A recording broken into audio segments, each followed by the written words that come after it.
This is Common Core State Standard Support video for mathematics. This standard is 3NF.2AB, so it's actually two standards to this. The initial statement for 3NF2 states, understand a fraction as a number on the number line. Represent fractions on a number line diagram. Then part A states, represent a fraction 1 over b on a number line diagram by defining the interval from 0 to 1 as the whole, partitioning it into b equal parts. Recognize that each part has size 1 over b and that the endpoint of the part based at 0 locates the number 1 over b on the number line. Part B states, represent a fraction a over b on a number line diagram by marking off a lengths 1 over b from 0. Recognize that the resulting interval has size a over b and that its endpoint locates the number a over b on the number line. Now there's a whole lot to these statements, and for some people, fractions can be a handful, in fact, downright creepy and scary. But let's just go ahead and just take this one step at a time and we'll be fine. So let's look at the introductory piece for this standard. Understand a fraction as a number on the number line. Represent fractions on a number line diagram. Now, this is a totally different perspective than what we're used to, because the typical instruction at this level is pretty much focused on fractions as part of a whole. But this standard approaches a fraction as a rational number. In other words, it looks at fractions as a subset of the set of real numbers. But there are intersections between those two different interpretations of a fraction. Some things that you're used to that'll make this a lot easier to understand. And those intersections deal with parts and the idea that they all involve a whole. Now, if you look at parts A and B, look at the highlighted parts. A deals with a fraction 1 over b, and then B deals with a fraction a over b, where a would typically be some number other than 1.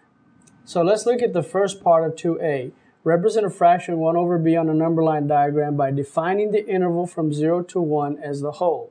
So what we have here is, again, the distance from 0 to 1 is going to be our whole.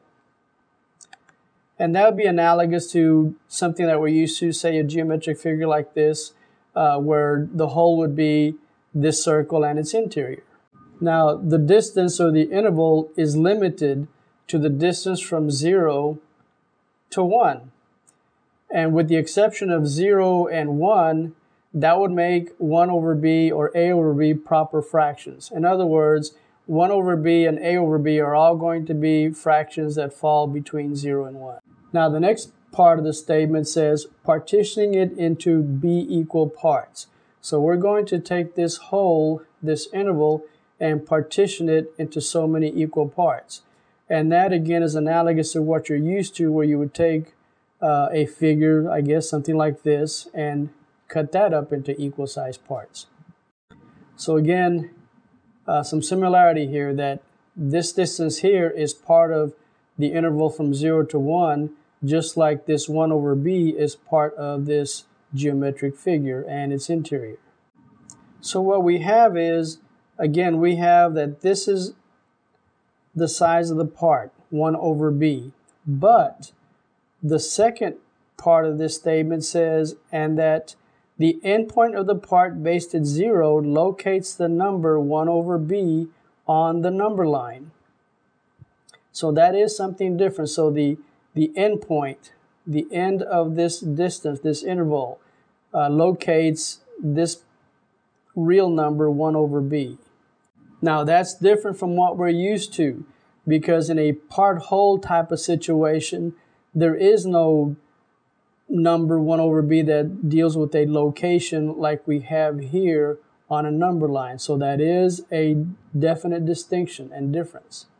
So in looking at the diagram, we would have, for example, here, this is 1 over b, this would be 2 over b, 3 over b. So when you start talking about numbers in the numerator other than 1, that leads us into the second part of the standard, which would be 2b. Let's focus on the first part, the first sentence. Represent a fraction a over b on a number line diagram by marking off a lengths 1 over b from 0. Okay, so we have our interval from 0 to 1, and we marked off so many lengths, each with a size of 1 over b.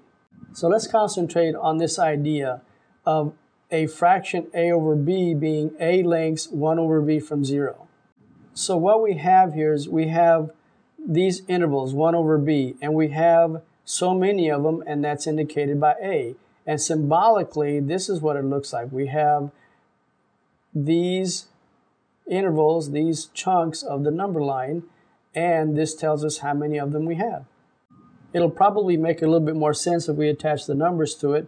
So if we count here, we see that there's 6 total intervals here, small intervals from 0 to 1. So our b would be 6. And we went 1, 2, 3, 4 of them, so we've got 4 of these 1, 6. So that's our number of intervals. We got 4, 1, 6, and we end up at this location. Let's look at one more example to add a little bit more clarity. Let's see, we have, again, our interval from 0 to 1, and we've marked it off to so many chunks. And in this case, we have a total of 5 from 0 to 1, and we've counted off 3 of them, so a would be 3. So we have 3 lengths of 1/5 away from 0, which symbolically would look like this, 3 lengths of 1/5, 3 times 1/5.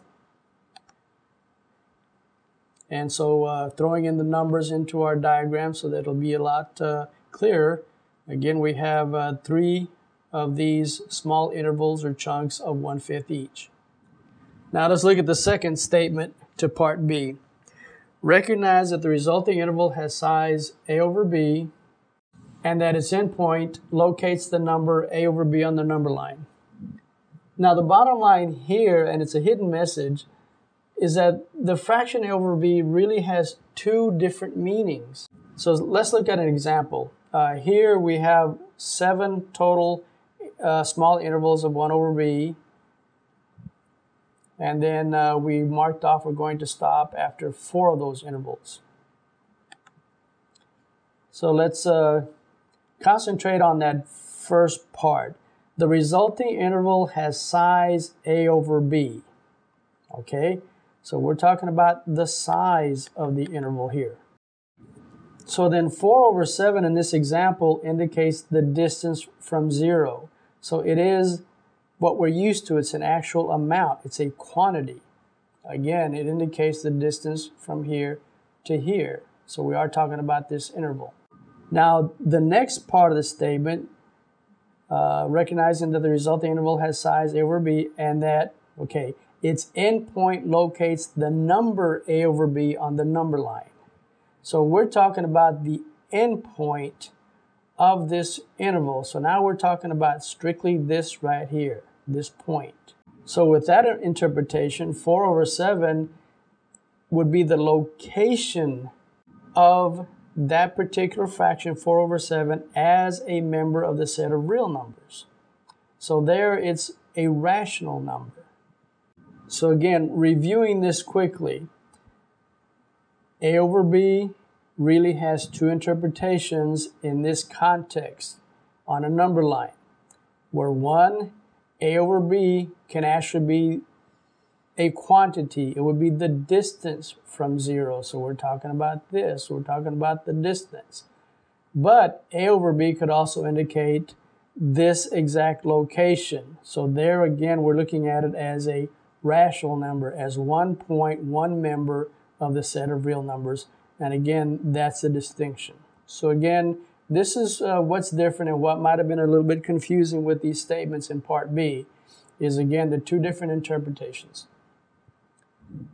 So hopefully we've clarified some of the confusion with this standard, parts A and B to 3NF.2.